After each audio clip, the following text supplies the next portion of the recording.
Hey y'all, and welcome back to the Rhythm Section, brought to you by the Mind Refinery. I'm your host, Copeland Blair. This week, Kyle and I are talking about the 63rd Annual Grammy Awards, the winners, the losers, and the relevancy of award shows in general. We hope you enjoy it, and if you like what you hear, remember to rate, review, and subscribe wherever you get your podcasts. Let's get into the show. Hey guys, and welcome back to the Rhythm Section. I'm joined by my co-host, the man with the most, Kyle Bodanis. Kyle, how are you doing? It's a beautiful day in Toronto. I'm feeling good. Life feels good, minus an ongoing global pandemic. I'm good. I feel great. And how do you feel about award shows? Because that is what we are going to be discussing on this episode. I think my general thoughts, whether you're listening to Screenworthy or to the Rhythm Section, my general thoughts on award shows are fairly evident. I don't like them. I feel that they often miss the mark, and we don't even really kind of know what the rubric is for how they make decisions, to be honest with you. Especially like the Oscars and, the Grammys. I'm just kind of like, how do they make these choices? How do they assess this? For me, there needs to be a better way to celebrate art and music and film, for that matter. These award shows feel more like political situations rather than, really loving the art form. I think that makes a lot of sense. And yes, if you haven't guessed, on this episode, we're going to be talking about the 63rd Annual Grammy Awards. So in 2021, they've been pushed back. So they ended up airing March 14th. Due to COVID, we had Trevor Noah hosting, Beyonce leading the pack with 9 nominations, Dua Lipa, Taylor Swift, and Roddy Ricch all behind her with 6 nominations. So let's get into the show.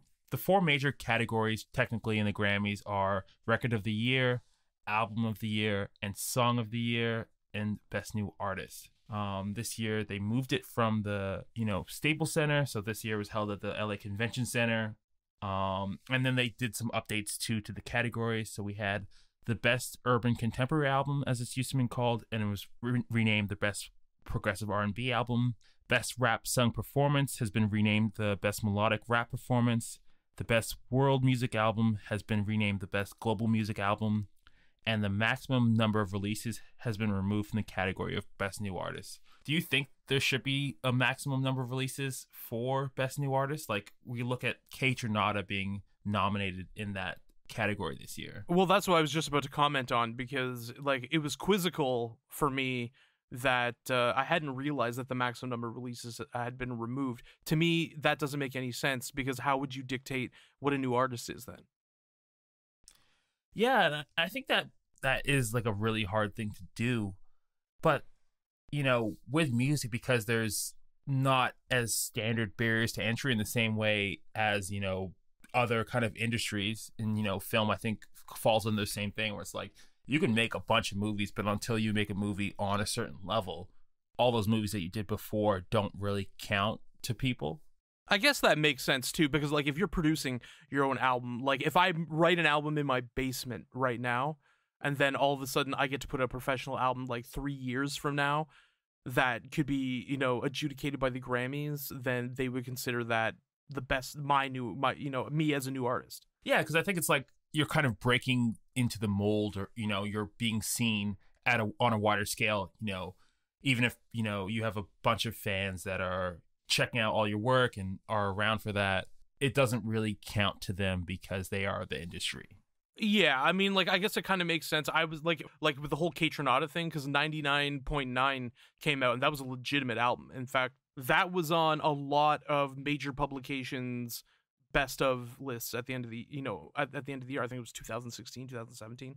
Could be wrong. I can't quite remember. But 99.9 was a big album, and it was really good. That's where kind of get it, because I think the criteria we've just discussed, 99.9 covers that. I think so as well. I think an album like 99.9 is widely regarded as a great album, and publications, because of the internet, are able to move much faster pace than they used to be. But then institutions like the Grammys and these big boards and these big, corporate machines move a lot slower, I think. I think that they kind of take time to assess stuff and recognize stuff for what it is. And it helps when Kaytranada is signed to a major label and then they're like, oh, okay, well, we get it now. It's, major label. It's entered in all the correct systems. It's marketed. There's teams behind it. There's a worldwide campaign behind it.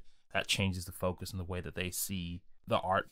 So what do we think about the Grammys in 2021? What's their relevancy? How do they fit into music?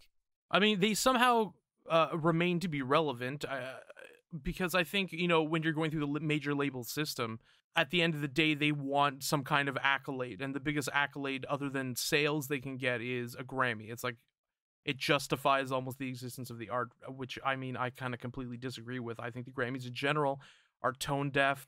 I thought that this year, though, they actually handled the pandemic situation well from a presenting of the awards. And I mean, there's some really, really cool performances. Like Lil Baby's performance really stands out as something that was amazing in it, and kind of swayed me into kind of really appreciating him more.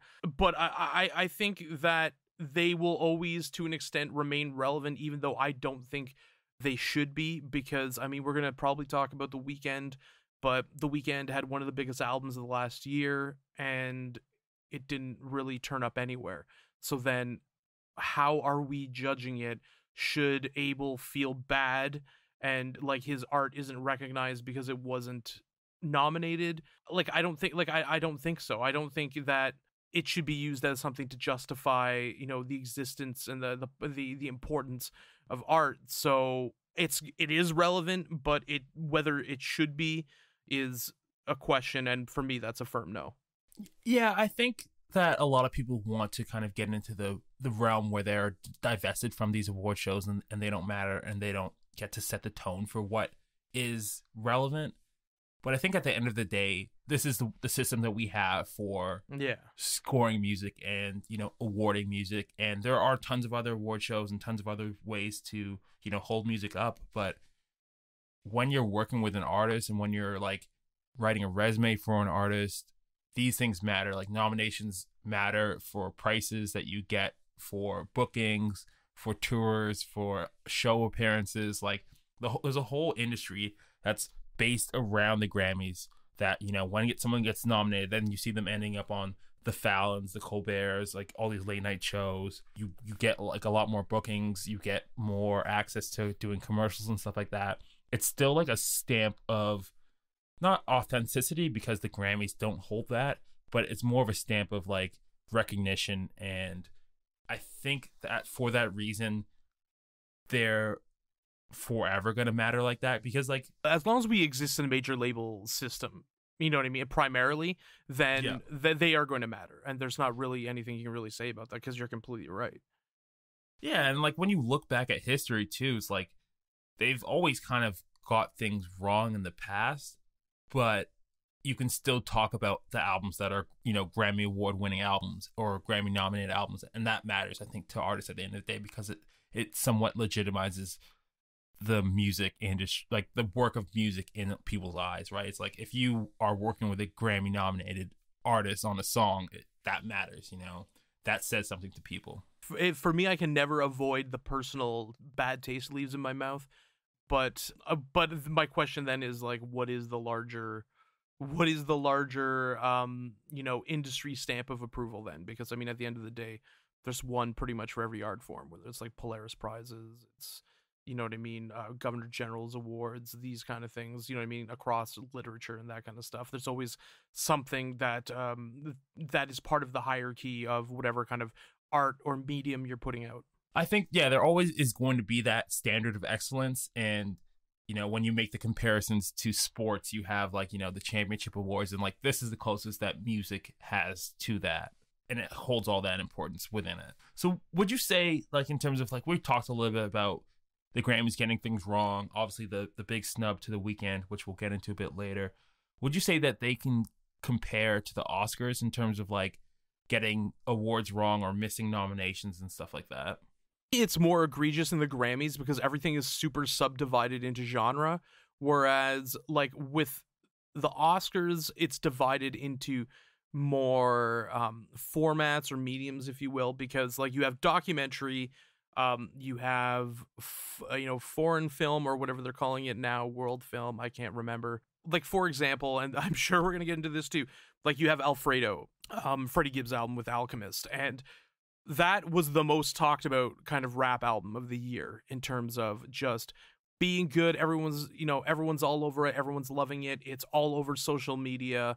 Songs are turning up on playlists on both iTunes and on Apple Music and on Spotify. Like, it was very much, the videos were cool. Once again, Freddie Gibbs is kind of a tastemaker of this eclectic, classic, throwback hip-hop, and I think that should have been an obvious choice given its standing, but because everything's divided into genre, like, you're not trying to pull anything else in. You're not trying to put in the rap category like folklore versus it. You know what I mean? So with Oscars, they kind of, I feel like they have their own issues that are separate from the Grammys, but like with music is more omnipresent than film is, just because you have to, you got to watch a movie, but you hear songs in the stores, you hear songs on commercials, you hear songs in TV shows, you hear songs on the radio. Sometimes they'll slip into playlists. Maybe you listen to them a couple times and then it'll start cycling through, your Spotify. They're all over the place. And you can always tell when a song is like hit that critical mass, especially, when we're talking about the summer and certain music, that all of a sudden becomes all over the place. So I think music is a lot more omnipresent than film is, just by way of how it's consumed. So I think that the Grammys is probably, like, the decisions they make are ridiculous. I always go back to Jethro Tull winning Metal performance, you know what I mean? Like that kind of thing. Another thing we'll probably talk about, like the whole Macklemore beating Kendrick Lamar. Like, these were a little bit more obvious choices. Whereas, like, some of the best actor choices and the best, female actor choices, they're a little bit more, they're a lot harder to judge, I think. With that said, Oscars make huge fucking, issues too. Like, for example, Shakespeare in Love over Saving Private Ryan. You know what I mean? That there was a cultural shift in the way war movies are kind of put together when Saving Private Ryan came out. And so, like, it's really, how is it affecting the culture and how is it affecting that? I think it's easier to determine that in music than it is in film. Yeah, I think you make a good point there. And I think something to be said for that is that, like, music is much more easily digestible. Like, it takes time to watch, like, some of these epic films, some of these 2-hour films, some of these art house films. And it's harder to judge those or against, like, a Hollywood $100 million film compared to, like, an indie that, like, steals the heart or steals the scene. But with music, like, you can listen to a song, and even if you don't like the song, it's usually, like, 3 minutes of, like, oh, well, I'm not liking this for 3 minutes compared to, like, 3 hours. So I think that I would call, like, let's get into Alfredo a bit and Nas's winning for King's Disease, because I think that is an important moment to talk about. And I think it's a kind of a weird moment as well, because I'd probably call this Nas's Training Day equivalent to Denzel's Oscar that he got for Training Day. Denzel should have won for the fucking Hurricane. He should have won for Malcolm X or Hurricane. Or Malcolm X, a couple other ones. Whereas, like, Nas got his first nomination in '97. Whereas, I think that the Grammys have had a hard time with rap music and also with Black artists being nominated for the major awards. So I do think we talked about King's Disease. What do you think about King's Disease, and how do you think it compares to Alfredo? When we reviewed King's Disease, I don't think our consensus was that it was bad. It's just the problem with Nas is, again, you're always, running against your own shadow. He has some very heavy-hitting albums, and he has one of his albums, his first album is arguably the greatest hip-hop album of all time. So it's like, how the fuck are you going to compare to that? So, like, with Nas, it's difficult to judge his work. This album was good. It was Hit Boy, I believe, who produced this. Yeah, Hit Boy. Yes, Hit Boy. So, I mean, first of all, Hit Boy is incredible. There was lots of moments I enjoyed on this album, but Alfredo from start to finish is incredible.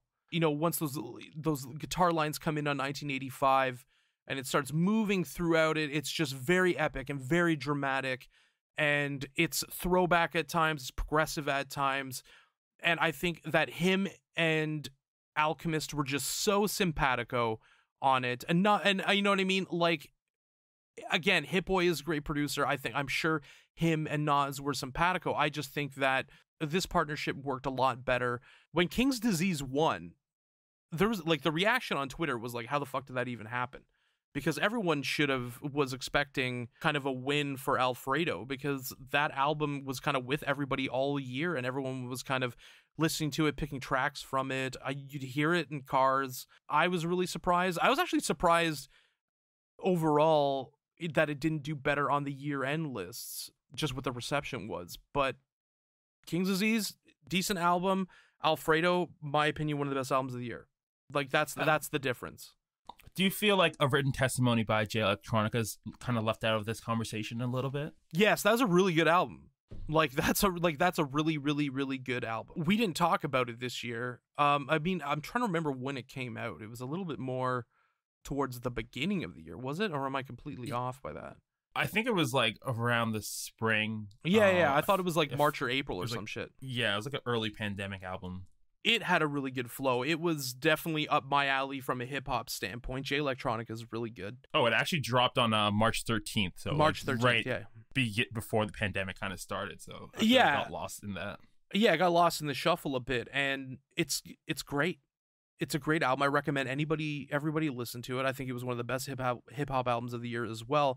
That would have been, I don't think it should have beat Alfredo, but I think that album was better than King's Disease as well. I don't think King's Disease, again, I think your assessment of this being his training day Grammy is completely correct, because, you know, I think he's been kind of like the Susan Lucci of the Grammy situation, but that album isn't the one he should have been nominated for. Yeah, I think I agree, but I also think that, like, you know, Hit Boy, after the year producing that he had last year, like, we both, I think, put him on our best producer of the year list. I think he needed something to solidify that. And I think, you know, him getting this Grammy kind of speaks to that. And then also, how many more albums is Nas going to, you know, put up that can compete for this award?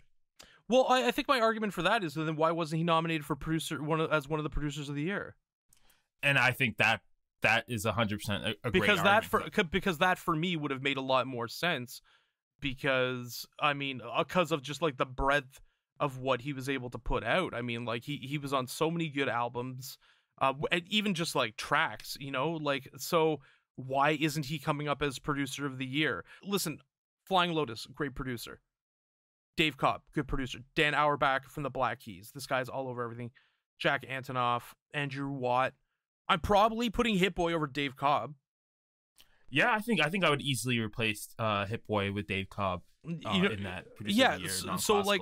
So why isn't that? So where is Hit Boy on that? And then I'm wondering, just like, where is the respect for his work with like Benny the Butcher and like that kind of stuff? Yeah, and I think that like kind of speaks to some of the out of touchness by the Academy here, where it's like, how is he not even recognized at all for his work? And like, the only way he's going to get that Grammy for his work is kind of in this Grammy that Nas gets, which is like a kind of makeup Grammy. And I think, you know, I saw a mixed reaction, because I saw a lot of people who were very happy for Nas too, right? Like, it was this kind of thing, like, it's about time for Nas, but it really wasn't about Nas at the moment, because it was like, okay, well, this is somebody who we thought, you know, put together this album that needed to be recognized. And I think in some form and fashion that Freddie Gibbs even getting nominated was a huge accomplishment for him, because he's been someone who's put in a lot of work as well to get to this point where he's, you know, finally recognized by the industry. After, he was dropped from his label at one point. Yeah, like, he's like a decade in, like, he's had how many different label situations. Yeah. And just now he's receiving his first kind of nomination, and like, I hope to see him back in this category again in the next couple of years. His reaction was classy about it, though. Like, you could tell he was happy to be nominated and just didn't give a fuck. Because remember, there was those videos of him on that patio where he was like, well, I lost the award, but I've never lost in court. And then everyone just started laughing and shit. Like, it was so fucking funny. And that's, you know what? I feel like that's the reaction. I'm sure he would have loved to win, but at the end of the day, Freddie Gibbs is going to do what Freddie Gibbs does. And the Grammys don't change that. I don't think you can be mad at losing to Nas either, though, if you're Freddie Gibbs. Like, at least it's someone with the breadth of work. Yeah, like if like there's, I don't know, like there's I don't want to like throw D Smoke under the bus, but like if he was losing to like D Smoke or like, I don't know, somebody else, like then it's kind of like, okay, this is like way out of whack. The Benny the Whereas Butcher this album one, should have been nominated instead of that. D Smoke. I agree, and I think that is kind of gets down to like some of the Recording Academy politics. Well, I don't think they know anything about rap. I'd like just to finish to die. I don't really think they understand hip hop in general. Yeah, and I think that kind of, you know, also comes back to, you know, how these bodies are made up and who gets to vote, because I think that speaks to like who gets nominated in there. So people have said for years that these awards are, you know, sometimes not accurate, don't reflect the best artists for their various categories. You know, we're going to obviously reference the Macklemore's project, The Heist, beating Good Kid, Mad City, Kendrick's magnum opus.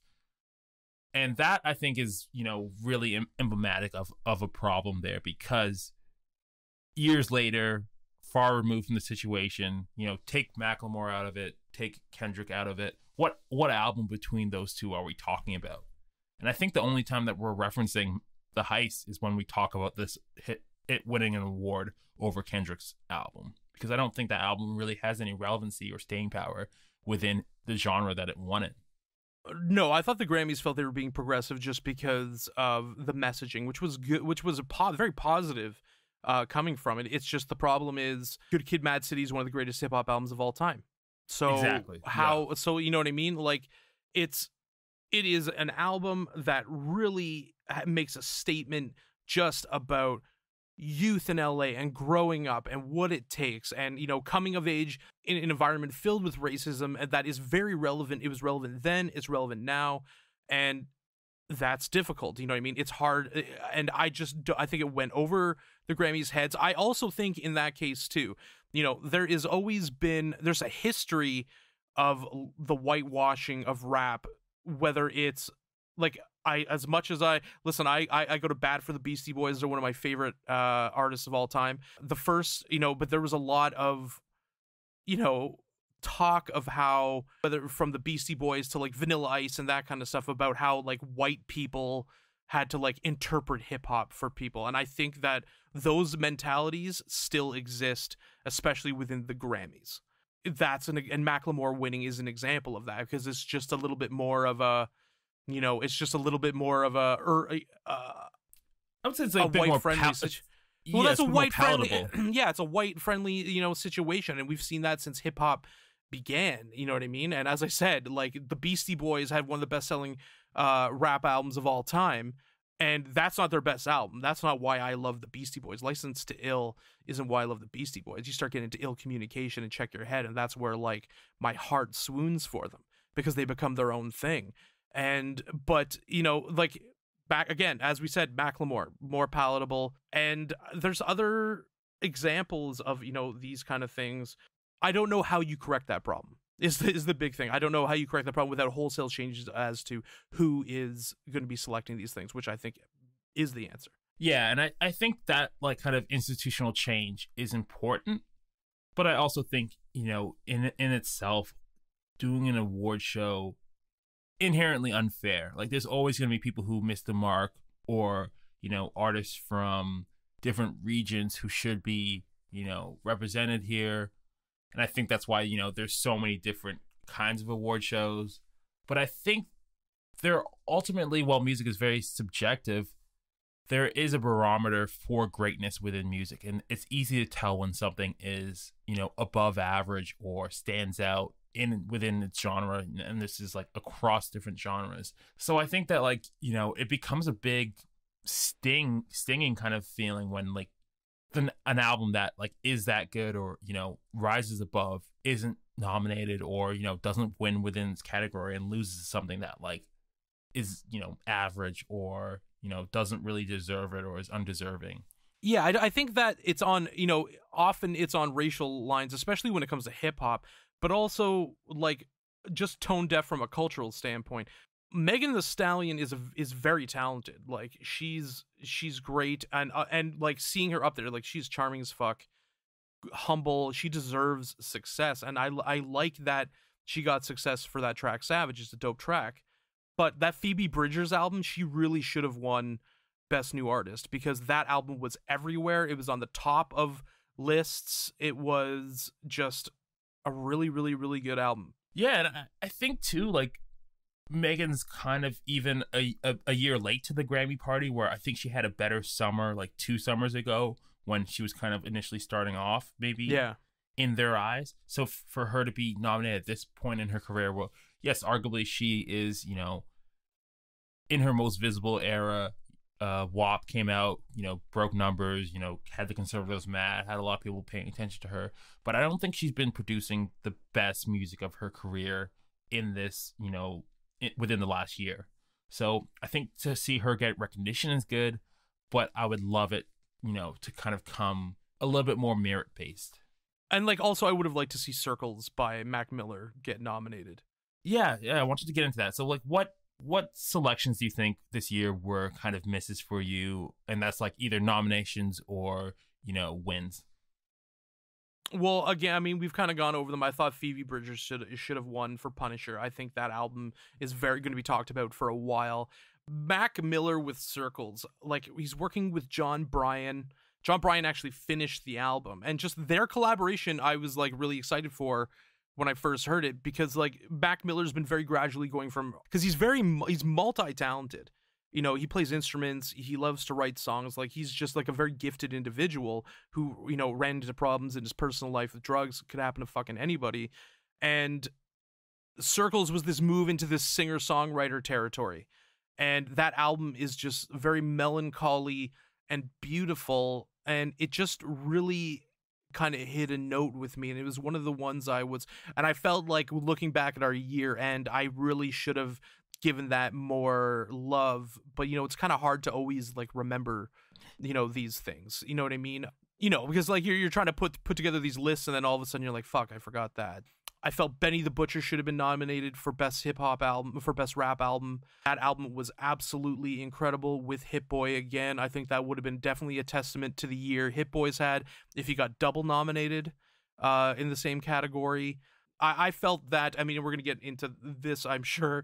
I thought Fetch the Bolt Cutters was just really left out of a lot of stuff and left out of the conversation when it was not left out of the conversation in terms of which albums artistically were the best. I mean, I think she won for Shamika, which is a song off of Fetch the Bolt Cutters, but but that album is one of the most inventive that was put out last year, and then also its use of percussion is incredible. Yeah, that album should have definitely had a place to be recognized on the whole. I also wonder too, you know, if they kind of gave her the win and rock performance kind of like a, hey, you know, you needed something, but we're going to give it to you here instead of, you know, putting the album where it should be. I think like we talked about earlier, I would have liked to see Hit Boy being nominated for Best Producer of the Year, non-classical. The big one looming over this whole thing, The Weeknd, no nominations. Yeah, I don't exactly. know how that happened. I cannot explain it to you. It's insane, to be honest with you. It's completely insane, and we'll do a bigger deep dive into that in a second. I would also have liked to see Roddy Ricch get a win here. Him getting nominated 6 times, I think, was, you know, well deserved. He's been putting out a lot of great music, and I think he's going to be a torchbearer for the next kind of iteration of rap music, because I think he's a pianist. He really understands song structure, song composure, and I think he deserves something here. But I'd love to see that he was nominated 6 times. I think I would have given him Best Rap Song over Savage for The Box, just based on me liking the song better. I think for Best Pop Vocal Album, I might have given it to Taylor Swift's Folklore. I know she won for some other things, but I have thoughts on that, because like I don't know if, like, if you're comparing it, if you de-stream it out of a genre, I think Folklore was the best album produced last year.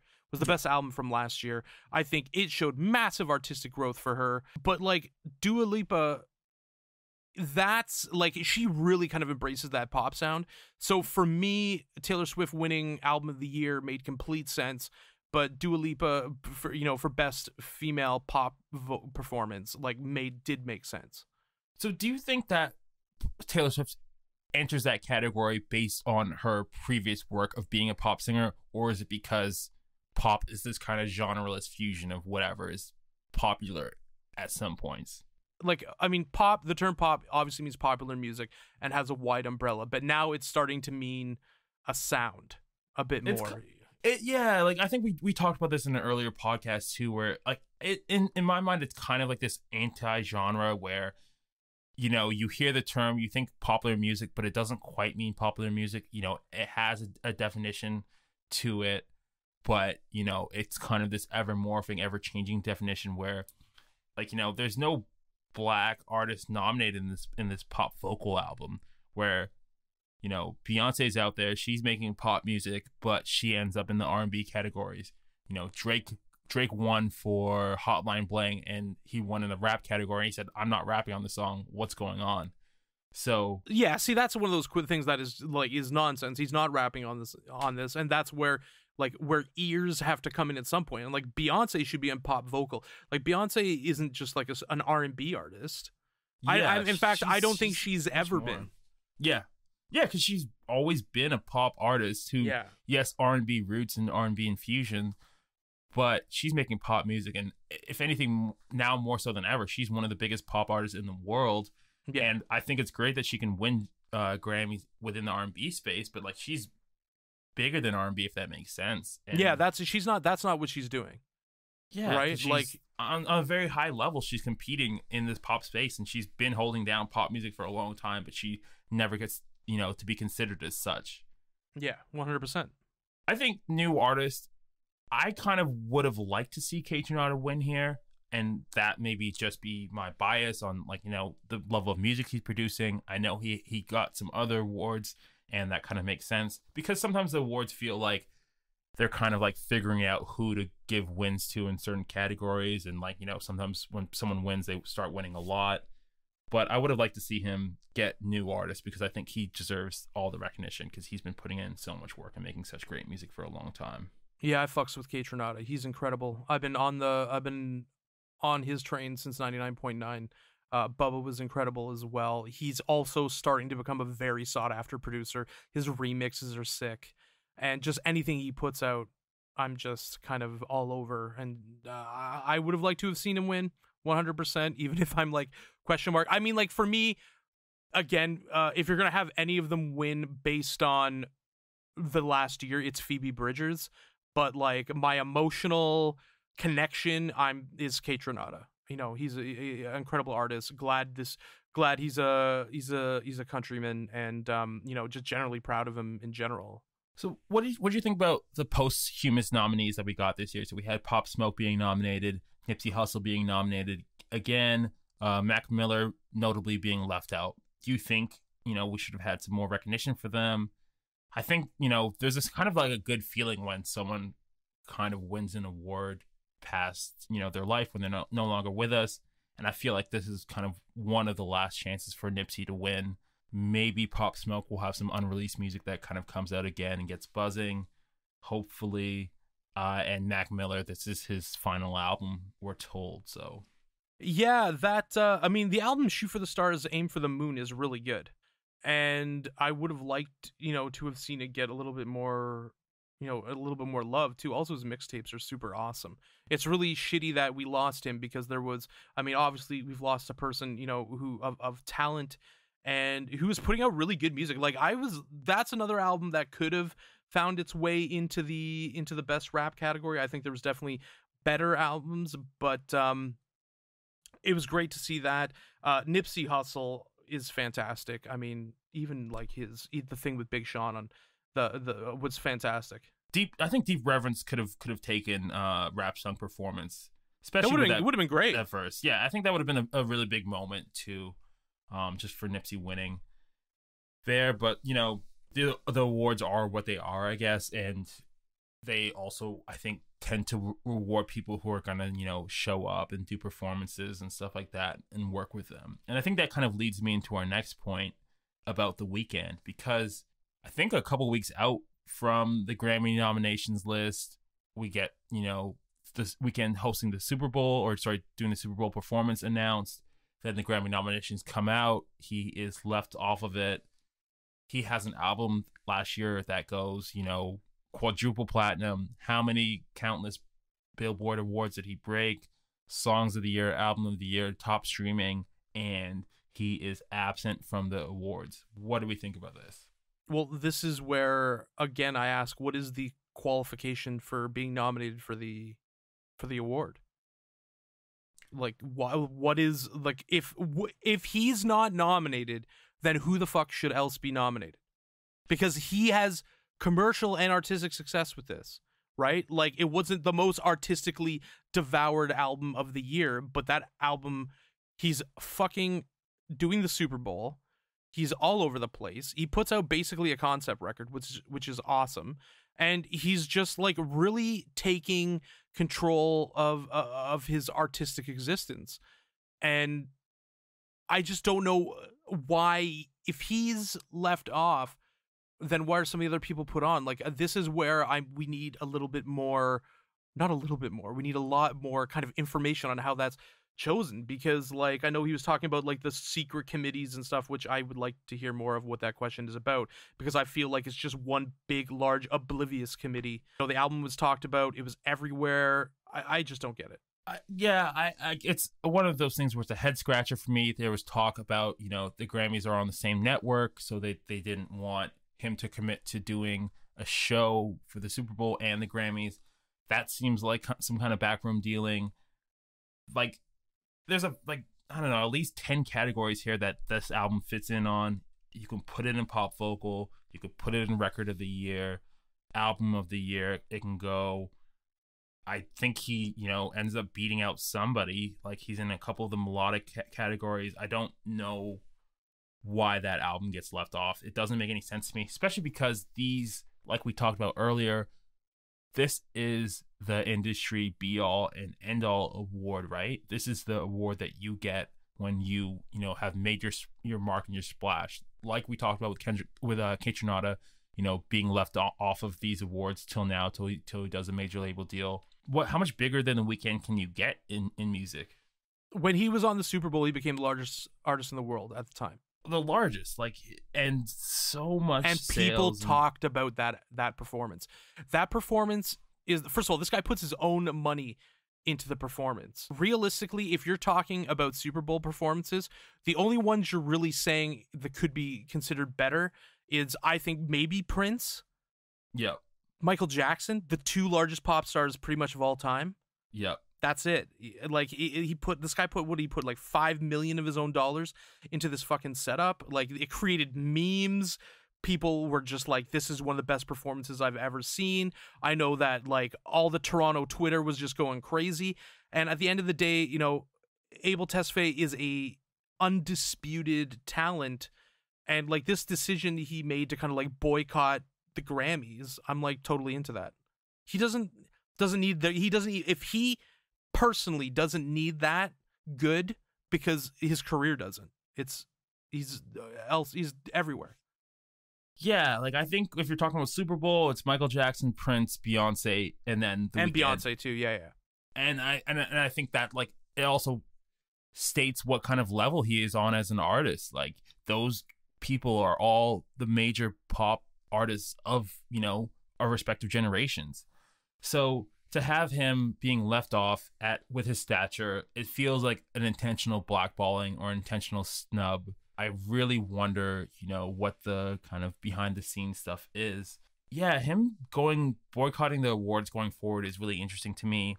But it's also something that, like, you can really only do when you get to the point where you've won awards before and you're streaming at that high level, where you can say, I'm not going to submit anymore to these awards because I don't need them. And I don't think that is applicable for every artist that is not as big as him to do. I do think it's admirable. And I wonder about these conversations sometimes because they only really kind of come up when an artist gets snubbed. And I think a lot of the time they aren't really talked about if things kind of go according to plan or normally. So when an artist gets snubbed, when there's a big kind of fiasco, I think people get up in arms about it, and like, as they should. But where are these conversations, you know, on the day-to-day things when, you know, certain artists get left off who don't have as much profile but have made really good art on artistic merit? Yeah, it's this is why I always push, and it's easier said, from the cheap seats coming from my fucking apartment to ignore this kind of shit. I mean, it's difficult for his label, I'm sure, because the labels are the really ones who push it. But like he's had a year, and that would have been the icing on the cake, but not necessary. He's a global talent. He's at the top of the industry right now. Yeah, I would definitely agree with that. Why do you think that Fiona Apple Fetch the Bolt Cutters was left off this list? I don't know. Was anything? Was like the album too weird? Like I don't really like. For me, when that album came out, I listened to it. It was pretty fucking unabashed about loving it. I'm like, this is gonna probably win album of the year, because it just felt like it could do that, and I really have no explanation as to why they did it, because there wasn't a lot of albums you could argue were better. Yeah, I don't think, like, there's a couple categories where this album fits in really nicely. She, she won an award for her debut. I wonder sometimes with these things if they kind of are selective about giving people awards at a certain time, like, oh, well, this person kind of needs this award now, because the categories are kind of small. But I think that she really deserved to be nominated here, and like, despite her having a Grammy, like, I think this is also a Grammy award-winning album. And she, has only won, like, 3 Grammys so far. Yeah, I'm really surprised by that, too. Obviously, her first album is incredible. It's one of the best debuts that's come out. It's a quintessential album from the 90s. As I said in a previous podcast, I low-key listened to it as in grade 8, and it's really good. Like, she's one of our better artists, and she's stuck with the need to make artistic statements. Yes, and I think that's an important thing to do, and I think that's hard to do, and it's hard to separate yourself in that. Like, she did win it for the best alternative album, which against Beck, Phoebe Bridgers' album, Brittany Howard, and Tame Impala. But I would have liked to see her in a major category get a big award and be recognized in that. Agreed. So who are your favorite winners this year? What albums do you think undoubtedly deserve the wins? Deserve the recognition? And like, who are you happy that won? I was happy that Dua Lipa won. I mean, she's very charming. She's talented. She's kind of evolved her sound, and I mean, it was great that she won. I love that Taylor Swift won for Folklore for album of the year. I think that is spot on. I think it's probably the best album that was released last year. It was good. I enjoyed that Megan Thee Stallion won for Savage, because I think that you and I talked about this in a previous podcast. Like, we don't think that she's doing the best that she can do. That she has more skill than the album she put out. And I think she has to just get in with the right, producers, get that right relationship that kind of like lets it all out in a very not a safe way, because that was, I think, both of our criticisms for it, that it was, that it was safe. Yeah, like I think that I'm happy for Megan Thee Stallion's win. I think she won a little bit too much, and I think that like she's going to be putting better music out than this, and she has put out better music than this. So I think that some of the categories I wish some of the other artists won in. I think Taylor Swift's win for Folklore. I don't think they would have noticed it without our review on the rhythm section, because we both gave it really high COG ratings. So I think, the Grammy board's listening. They'll be reviewing us. I'm happy to see Billie Eilish win. She has... Same here. Like, she's put out really great music. The documentary on her is really good. She's writing it all with her brother in, like, they started in a bedroom, which is, like, kind of amazing. I'm happy that Nas finally has a win. I don't know if it should have come at this point, but, he deserved it. He's very deserving. He's had a very illustrious career. What did you think of Billie Eilish's speech? What do you think about this whole idea of saying I shouldn't have won? Yeah, like I think dating back to the Macklemore and Kendrick thing, and it's happened even before that with Adele. I think the sentiment is kind of nice, but really it's useless. Like, are you going to give the award back? And I don't know that she. I don't know that like that was the award that Megan needed. I'm gonna say this. First of all, I thought that Billie Eilish should have won. I think Billie Eilish is a more important artist right now than Megan Thee Stallion. I think Billie Eilish is going to be just what she's doing is completely out there, completely inventive, and I think Megan Thee Stallion hasn't yet hit her best stride yet. I will say this in regards to like the whole Macklemore thing, because I know that there is some vitriol about like saying that it's almost like kind of like patronizing or whatever. Like, are you going to give the award and whatever? But I think if it's anybody's fault, it's the Grammys' fault. Because like, think about it if you're Macklemore. Yeah. So like Macklemore was self-aware, and I've read interviews with him afterwards because he loved Good Kid, Mad City. Anybody who enjoys hip hop, like, anybody who has ears loves it. Exactly. So they, in my opinion, the Grammys being so tone deaf put Macklemore in a decision where in a situation where obviously Kendrick Lamar should have won, and then what the fuck are you gonna say when you get up there?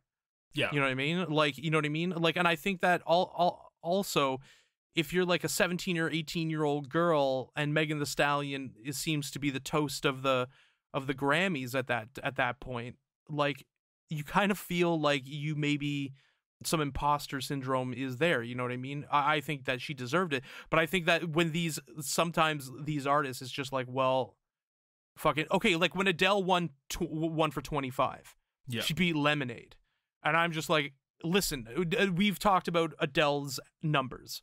She does the numbers. It's ridiculous. She breaks records. Lemonade is the best album of that year. Yeah, I think Lemonade is, heads and tails, one of Beyonce's most important albums. I hesitate to say because I don't know if it is, but I think that was a masterpiece. But 25 is very, very good. Absolutely. Like, it's nothing to slouch at. So it becomes like, what do you think about it as well? You know what I mean? Like, because it's like, how do you perceive your own victory at that point? Like, my big question is it an authentic thing? I think with Macklemore, it was pretty authentic. He thought that Kendrick Lamar should have won. Yeah, I mean, like, Macklemore was right. I feel bad for the guy, kind of, because he's going to be forever associated with that. But, if the Grammys ever want to do like a redo awards, I'm free to host it. We can give the awards to the right people. Alfredo can get one. Good Kid, Mad City can get one, because I think there's some albums that in our minds and our hearts are the actual albums that have those Grammys. Yeah. And they didn't get it right. They messed up. That's their problem. But we can redo it and give it to the right people. Yeah, like with Macklemore, like, really, I'm a white rapper and you gave it to me over this fucking album. Like, really? You can give him a song for like Thrift Shop, or you can give him like a different kind of award, like maybe like a Nickelodeon Teen Choice Award or something. But I don't know. Perfect award for fucking Macklemore. The Nickelodeon Teen Choice Award.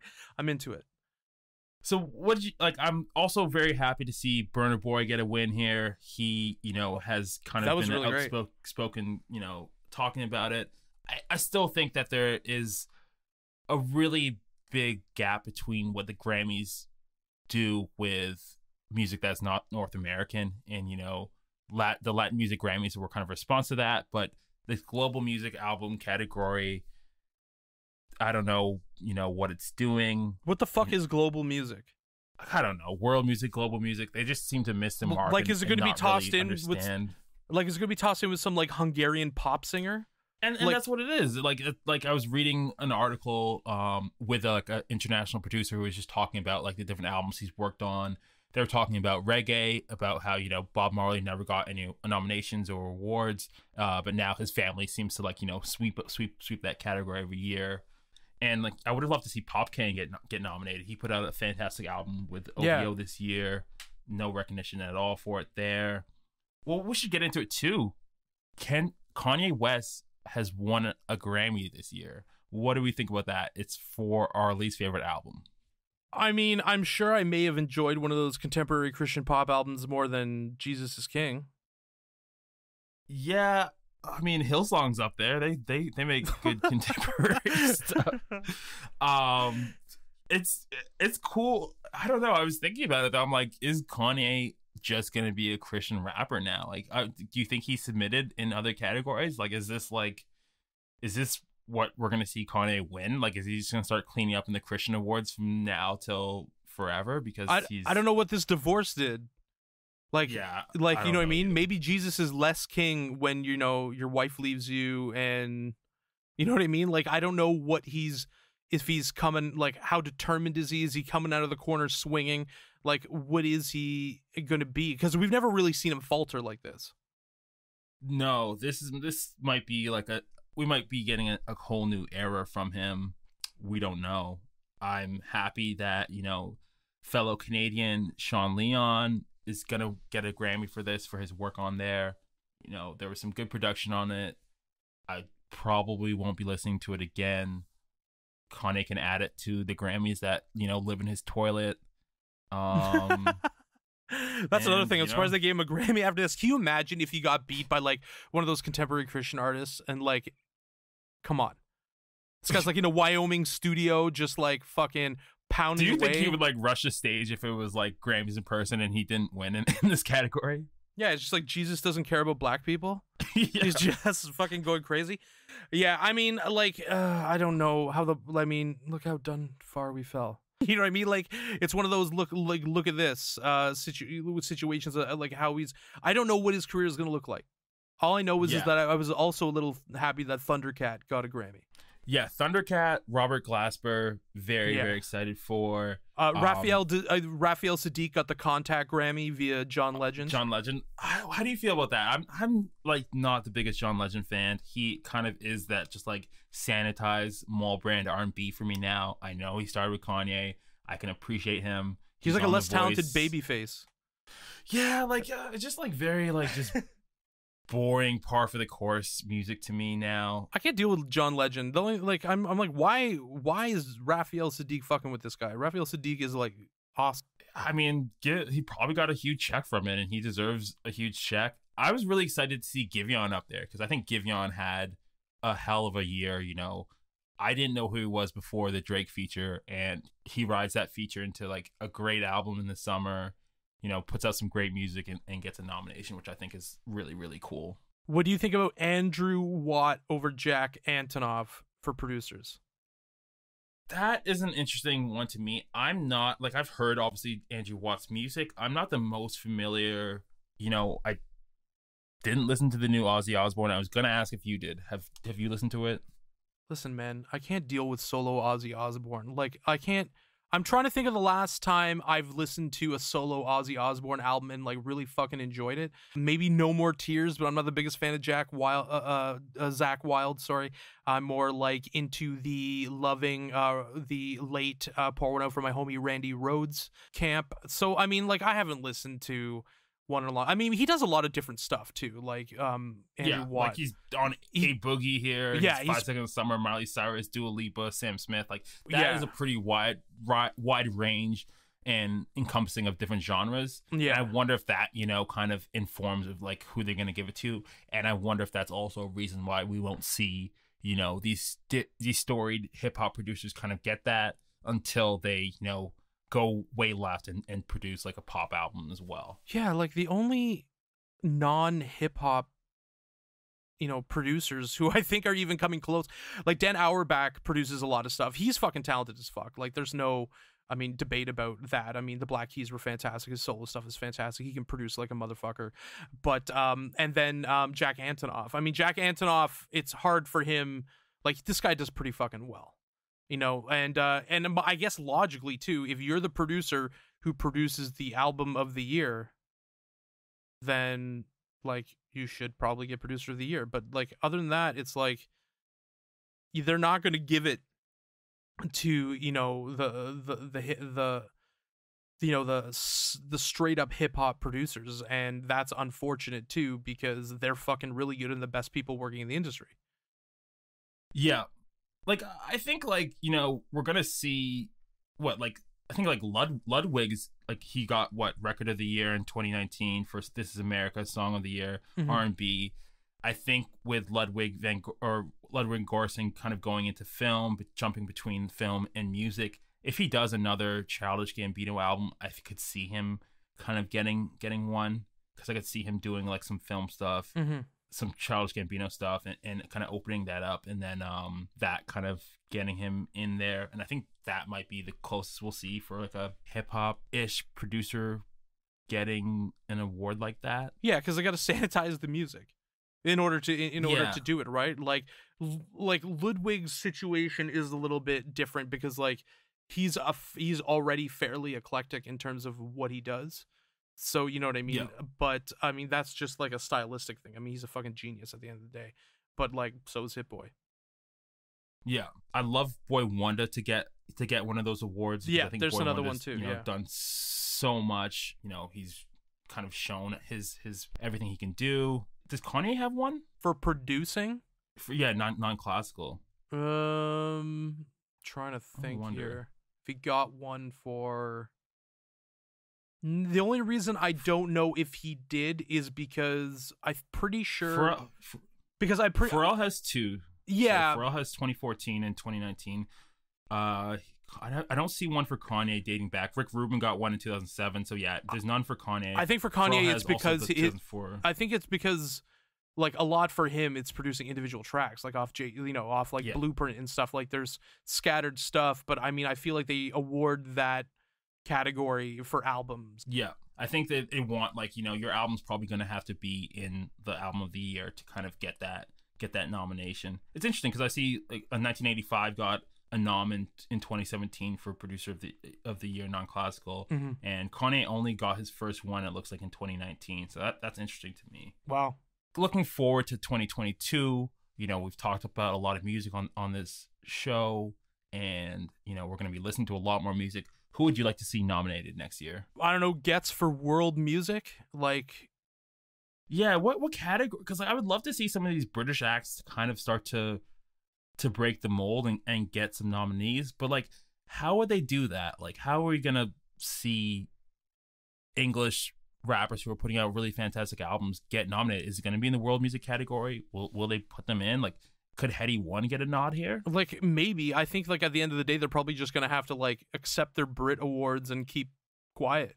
Unfortunately, yeah, because like this doesn't have. Like, there's no recourse for bringing in this, like, talented group of, UK rappers who are, like, really kind of genre bending and doing some really great stuff. And I think beginning to give their American, contemporaries a fucking run for their money. From a spitting standpoint, like, these guys can rap. Like, even from just a pure sense, they can fucking rap.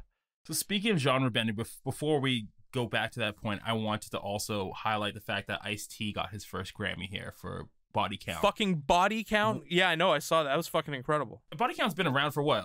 It's been 30 years or something like that? How long has he been doing that project? They played at Lollapalooza in like 91. Fucking Jeez, Body Count. Crazy. Like, it's insane. Like, they're gaining the ire of Tipper Gore because of fucking, because of Cop Killer and shit like that. Like, they're right in that. They're maybe 30 Freddie years on. Gibbs should start a metal band, and that'll be the way he gets his Grammy. That'd be so good. I think for me, if I'm looking forward, I'd like to see Roddy Ricch get up there next year. I think we're gonna see, I think the Grammy categories are gonna be kind of locked up if we get the releases that we think we are. Yeah, like Drake drops this year. So what's the Drake situation? Kendrick drops this year. Who else? Like, I'm not holding my breath on Kendrick Lamar. You don't think so? No, I want him to, like, really badly, but I don't know. I'm trying not to get my hopes up. I don't think we'll go from, like, what was the last album, 2017 to 2022 without an album. I don't see that. I think Kendrick will give us something this year. I hope so, because, so, like, again, like, we talked about Lana Del Rey as well. We are going to be talking about that likely next week. So I'm not sure. I like it depends how that kind of thing unfolds. I mean, I haven't read any of the reviews for it so far, but I mean, it sounds like people aren't hating it. I mean, they just kind of hate her.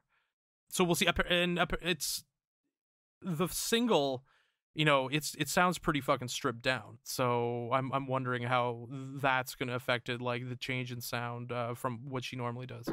Well, on that note, I think I'm gonna wrap things up. Kyle, thank you so much for joining me. Absolutely. Look forward to talking with you soon. We will be back with more Rhythm Section. Thank you for listening.